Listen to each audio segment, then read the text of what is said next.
Many things can cause us to worry and fret, but our Heavenly Father already knows what we need. Jesus urges us in Matthew 6, verse 33, but seek first His kingdom and His righteousness, and all these things will be given to you as well. Therefore, do not be anxious about anything, but let our requests be known to God by supplication and prayer with thanksgiving. We can always count on our loving and merciful God to provide all we need. So let us rejoice in the Lord this morning with praises and thanksgiving.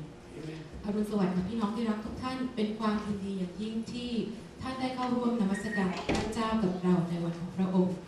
หลายสิ่งหลายอย่างทำให้เรากังวลใจแต่พระบิดาในสวรรค์ทรงทราบแล้ว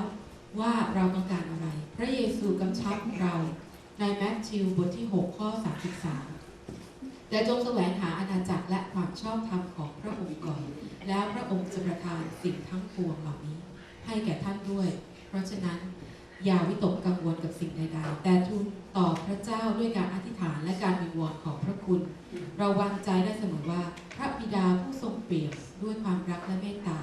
จะทรงจัดเตรียมทุกสิ่งที่จำเป็นให้แก่เราดังนั้นในเช้าวันนี้ให้เราชื่นชมยินดีในพระเจ้าด้วยการสรรเสริญและโมทนาพระ